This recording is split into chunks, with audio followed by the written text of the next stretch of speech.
Welcome to the Battlefield Sports Commanding Officer course, covering the Royale Live genre. This course covers how to use SATR3 technology to deliver commercial live games. The course author, Peter Lander, has 20 years of hands-on operational gaming experience. This course is designed as an overview of the fundamental elements of using the Battlefield Sports SATR3 system. The focus of this course is managing a gaming session. At the end of this course, COs will know the best way to handle different types of groups in different battlefield environments. Practical explanation of how to use the SATR3 technology is included in this course. This course focuses on the Royale Live genre. Other CO courses exist for the Battlefield Live and Battlefield Tag genres.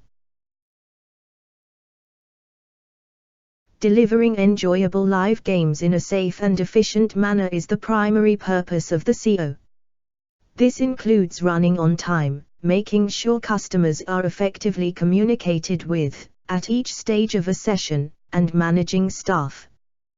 Providing on-the-job training to other staff is a critical part of the CO's role. The CO holds a leadership position, leading both the customers and the staff during the session. The majority of Battlefield Sports customers rely heavily on repeat business and customer recommendations, especially on social media. This means the best possible gaming experience must be delivered on a consistent basis. It is important to communicate with the staff that, as professionals, they are there to entertain the customers, not themselves. Avoid staff joining the games or shooting the customers whenever possible. Unless the session is a clan war, it is critically important for all staff, but especially the CO, to understand that we are in the entertainment industry, not the sports industry. A CO has to be remarkably flexible because the SATR gaming system attracts a tremendous variety of groups. The missions, settings, and terminology must be suitable for the group. The CO must consider the nature of the battlefield, and, if outdoors, the weather conditions. Gamers under 10 years old or sensitive groups, especially school groups, are best run using the Battlefield Tag genre. This is not covered in this CO course. Within a session, individual members can vary in age, maturity, physical strength, fitness, and even outlook. This is especially true at a public session where multiple groups play together. Some customers may be opposed to a military-style game, and terms such as tagging can be used instead.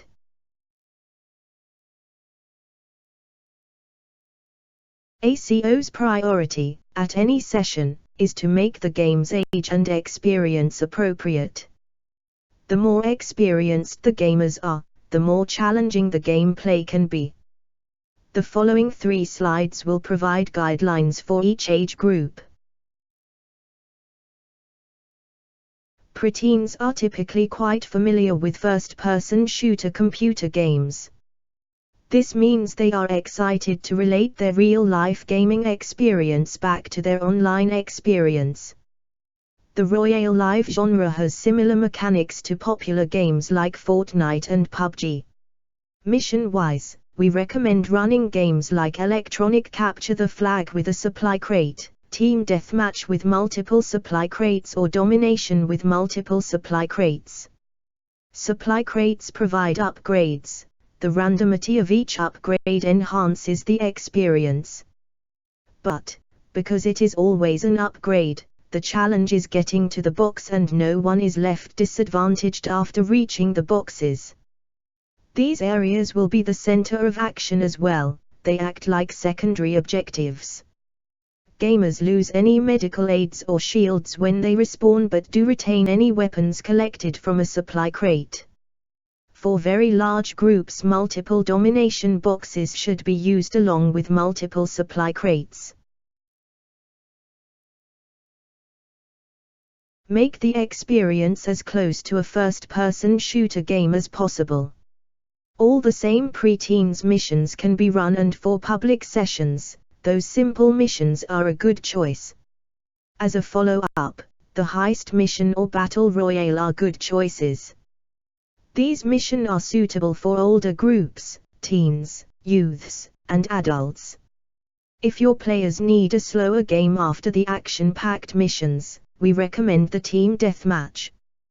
Position 2 or more supply crates in the center of the field near the flanks. The great thing about team deathmatch is the players can choose their own pace, lots of action or stealthy play, and still win. It's the CO's task to plan out the session. Every new mission needs new terrain. Swapping sides after the first game is vital. If you have a large field, move them into new areas after 2 games, plus, change the mission so they have new things to learn and new tactics to try. If you have a small field and cannot move them, turn the field 90 degrees so what used to be the far edge of the field now becomes the start points. With most adult groups, the fitness level is usually low, so missions will need to require less running. Also, the ground should be fairly flat, so scouting out a suitable area to play is vital.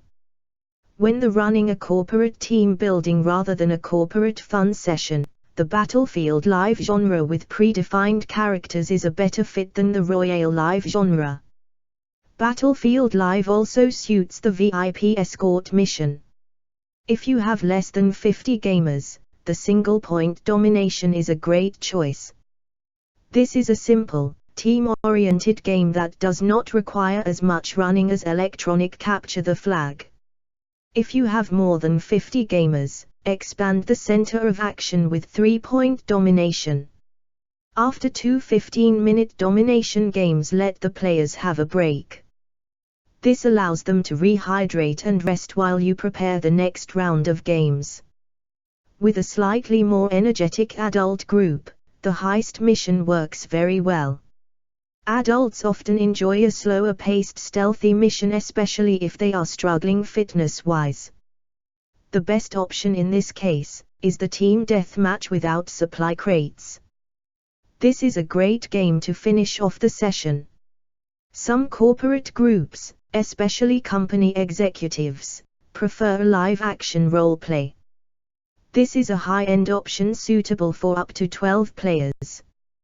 With live-action role-plays, the team works together, versus costumed actors, through a series of interconnected scenes.